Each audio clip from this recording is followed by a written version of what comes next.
The stomach is the topic of this screencast. You can find information on the stomach in Chapter 14 of your textbook. This screencast was designed to help you achieve the following objectives. Summarize the overall function of the stomach. Describe in detail the processes of mechanical and chemical digestion that occur in the stomach. Explain the function of intrinsic factor. List substances absorbed in the stomach. Describe both nervous and hormonal control of stomach activity. Explain the cause and treatment of most ulcers in the stomach. And lastly, describe the process and causes of vomiting. We humans eat large amounts of food several times during the day, typically. For example, you may have breakfast at 7, and then little or nothing else for several hours, and then around noon have lunch, and then after that for several hours consume nothing or maybe small amounts of food, and then around 5, 6 o'clock have dinner. So over the course of a day, you've gone through these cycles of lots of food entering the GI tract, and then little or no food entering the GI tract for several hours, and then again large amounts of food entering the GI tract. Since it takes time to break food down into molecules that are small enough to be absorbed into the bloodstream, this pattern of consumption presents the digestive system with certain challenges. The GI tract has to be able to receive large amounts of food over very short periods of time, and then to slowly digest that food throughout the day, enabling the nutrients from that food to be absorbed into the bloodstream. The stomach plays a very critical role in allowing this to occur. The stomach acts as a temporary storage tank for ingested food. So you consume your lunch or your dinner or your breakfast, and that food immediately is swallowed and enters the stomach. And there it's going to sit and slowly be metered or delivered from the stomach into the small intestine. Mechanical digestion churns and pummels the bolus that enters the stomach into a heavy cream consistency called chyme. Contrary to popular belief, there's not a lot of chemical digestion that occurs in the stomach. For the most part, there is some protein digestion, but that's the extent of chemical digestion in the stomach. As I said, the stomach acts as a temporary storage tank for food. After swallowing, food can remain in the stomach anywhere from 4 to 6 hours, depending on, among other things, the composition of the food consumed. Now let's think for a moment about the conditions inside the stomach. So you've got food, you've got moisture, it's dark, you've got a perfect environment for the proliferation of bacteria. So to prevent bacteria from getting out of hand, cells in the lining of the stomach secrete hydrochloric acid, which lowers the pH and makes the environment inside the stomach less conducive for the proliferation of bacteria. So, contrary to popular belief, the acidity of the stomach is not mainly for chemical digestion, but mainly to prevent the proliferation of bacteria consumed on the food that we eat. The stomach is J-shaped, and it's located in the upper left quadrant of the abdomen, tucked just beneath the portion of the left rib cage. Now let's look at a larger image of the stomach, and you can see that it is attached superiorly to the esophagus, from which a received bolus enters the stomach upon swallowing. And if you look, it is attached both medially and inferiorly to the duodenum. The stomach slowly empties its contents into the duodenum, which is the first section of the small intestine. So what enters the stomach from the esophagus as a bolus exits the stomach into the duodenum as chyme. Let's briefly talk about the anatomy of the stomach. Again, we focus on physiology in lecture. The cardia is the small region of the stomach that is attached to the esophagus. It is so named because the heart is superior to the cardia, located on the other side of the diaphragm. Superior to the cardia is the fundus. The fundus is the widened superior region of the stomach. The body is the widest and largest region of the stomach. And the pylorus is the funnel-shaped region of the stomach that forms a junction with the duodenum, the first region of the small intestine. Located at the junction between the pylorus and the duodenum, we have a ring of smooth muscles called the pyloric sphincter. The pyloric sphincter controls the movement of chyme from the stomach into the duodenum. Now let's turn our attention to the walls of the stomach. The walls of the stomach are composed of the basic 4 layers that the rest of the GI tract is composed of: the mucosa, submucosa, muscularis externa, and serosa. However, there are some differences, or I should say one difference, in the muscularis externa of the stomach versus the other regions of the the GI tract.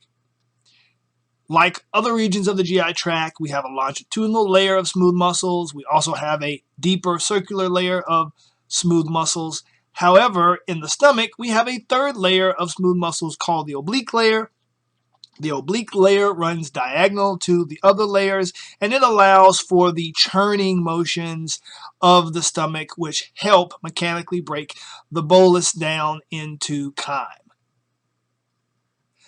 Notice that in an empty stomach, the mucosa and submucosa of the stomach are thrown into these folds called rugae, and that's because of the contractions of the smooth muscles of the muscularis externa. Now let's focus exclusively on the mucosa of the stomach. This figure from your book shows the mucosa of the stomach. Here it is here. I want you to notice that the mucosa is thrown into these invaginations, which are called gastric pits. Here's a blow-up of that invagination. And you see the gastric pit.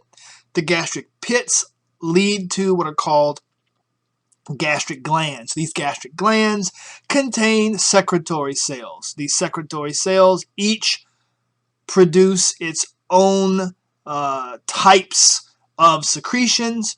We have mucus neck cells, parietal cells, and chief cells, which we are going to talk about in some detail. Mucus neck cells secrete an alkaline mucus which coats the mucosa of the stomach and helps protect the stomach, protect it from the hydrochloric acid as well as from digestive enzymes which could do damage to the mucosa.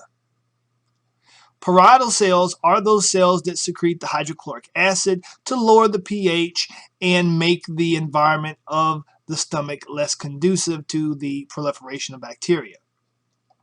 The parietal cells also secrete a substance called intrinsic factor. Intrinsic factor is used by the small intestine to absorb vitamin B12. In fact, a lack of vitamin B12 will lead to a vitamin B12 deficiency. Lastly are the chief cells. The chief cells secrete a proenzyme called pepsinogen. I say it's a proenzyme because it's not active. Pepsinogen is then converted to pepsin by the action of hydrochloric acid. Pepsin is an enzyme that, along with hydrochloric acid, digests protein in the stomach to polypeptides. let's talk more about that process by which pepsin, with some help from hydrochloric acid, breaks protein down into polypeptides. This figure from your book illustrates chemical digestion of protein in the stomach. So here we have a folded protein. If you remember, a protein consists of 50 or more amino acids, a polymer of amino acids. Each individual amino acid is represented by the little purple bead, and the little connections between them represent the peptide bonds between the amino acids. So we have a long polymer of amino acids. It's folded, forming a three-dimensional structure, our folded protein. If you recall, what holds the conformation or shape of a protein includes hydrogen bonds. And hydrogen bonds are very weak bonds. Increasing the temperature or changing the pH can break those bonds. The hydrochloric acid in the stomach lowers the pH to such an extent that it causes those hydrogen bonds to break and the protein becomes denatured or unfolded. So here we have an unfolded protein due to the low pH in the stomach. Hydrochloric acid also converts pepsinogen, the inactive enzyme, to pepsin. Pepsin also converts other pepsinogen molecules to the active enzyme pepsin. Now, pepsin can break the bonds between the amino acids of the protein. So through the work of pepsin, the long polymers of amino acids are converted to shorter chains of amino acids or shorter polypeptide chains. This is a summary of the chemical digestion of protein, where long polymers of amino acids in a normal folded three-dimensional shape are denatured and then chemically digested to shorter chains of amino acids called peptides. If the term pepsin sounds familiar, it's because Pepsi-Cola was named after the enzyme pepsin.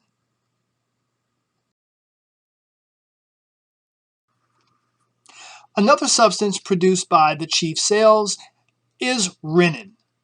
Renin, or chymosin, is only produced by chief cells in newborns and infants. Its function is to curdle or coagulate milk. This causes the milk, or the contents of milk, to be retained in the stomach for a longer period of time.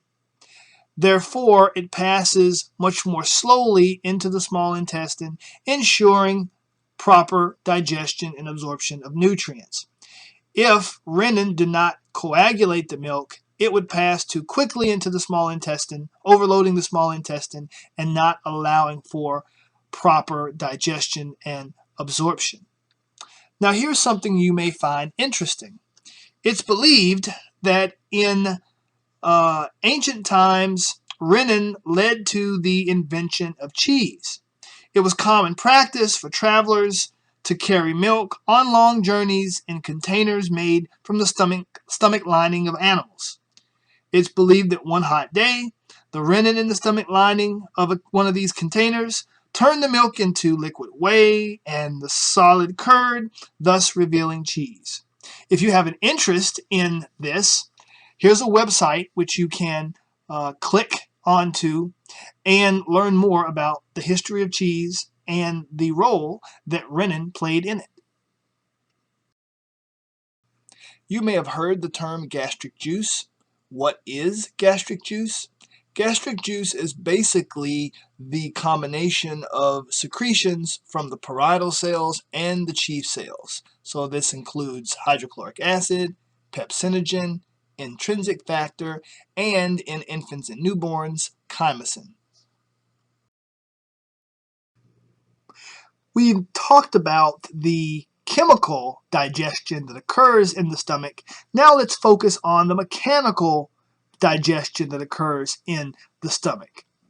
Peristaltic waves begin in the fundus and increase in strength as they move toward the pylorus.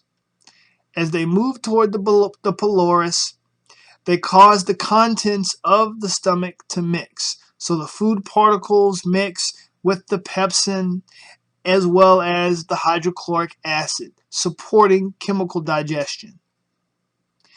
As the peristaltic wave moves toward the pylorus, it also pummels the larger food particles into smaller and smaller food particles. Eventually, the peristaltic wave reaches the pyloric sphincter and reverberates back toward the upper regions of the stomach.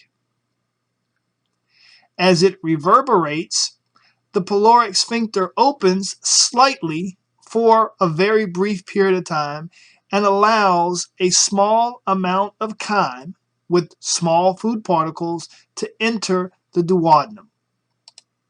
Every time the pyloric sphincter opens, about 3 milliliters of chyme enters the duodenum. This process repeats itself over and over again until the stomach is completely emptied over a period of 4 to 6 hours. So, why is it so important that the stomach slowly deliver its contents into the duodenum? Well, just about all chemical digestion occurs in the small intestine. And also, almost all absorption of nutrients occurs in the small intestine. So, with few exceptions, what leaves the small intestine will become feces. That is why it is so important that chyme is delivered from the stomach to the small intestine at a rate that will allow for complete digestion and absorption of available nutrients. While there is considerable mechanical digestion occurring in the stomach and limited chemical digestion occurring in the stomach, there is very, very little absorption of substances from the stomach into the blood. Water, alcohol, and some drugs such as aspirin are the only substances that are absorbed in the stomach. Now that you have a basic understanding of the various activities performed by the stomach, let's discuss how these activities are regulated. There is both neural and hormonal control of the stomach.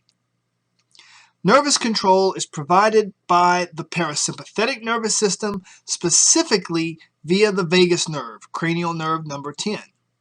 The sight of food, the smell of food, and of course the taste of food can cause the vagus nerve to stimulate the secretion of gastric juice by the stomach. The enterogastric reflex is initiated by the complete filling of the duodenum. So as the duodenum becomes filled, stretch receptors are activated, which inhibit the activity of the vagus nerve. With the vagus nerve inhibited, the pyloric sphincter tightens and prevents any chyme from entering the small intestine from the stomach. As the duodenum begins to empty, there is less stimulation of the receptors in the walls of the duodenum, less inhibition of the vagus nerve, therefore allowing the pyloric sphincter valve to relax, and thus allows chyme to now move from the stomach into the duodenum.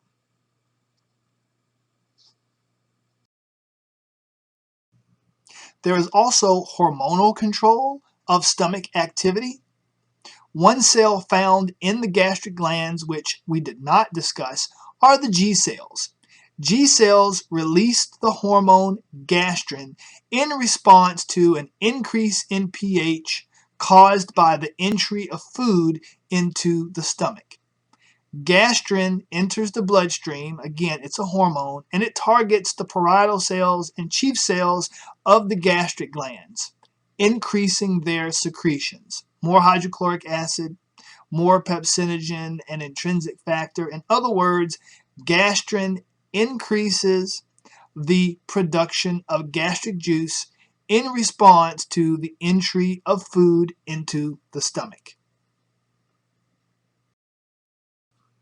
You have no doubt heard the term ulcer associated with the stomach, so let's talk briefly about what ulcers are, what forms ulcers, and how they're treated, at least ulcers in the stomach specifically. It was once thought that stress caused ulcers.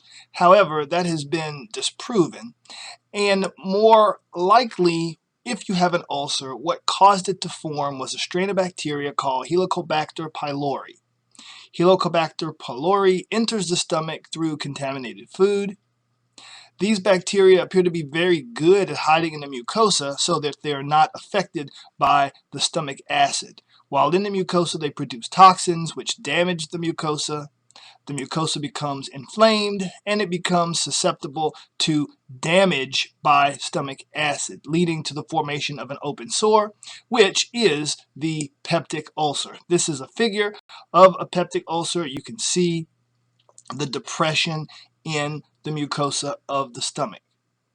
Typical treatments for a peptic ulcer would be administration of antibiotics to destroy the Helicobacter pylori and medications which reduce the stomach acid, allowing the ulcer to heal. Of course, a discussion of the stomach would not be complete without discussing emesis or vomiting. Vomiting is basically reverse peristalsis in combination with contraction of the abdominal muscles and the diaphragm. The contents of the stomach are forced up the esophagus into the oral cavity and then often out into the outside world. What stimulates vomiting?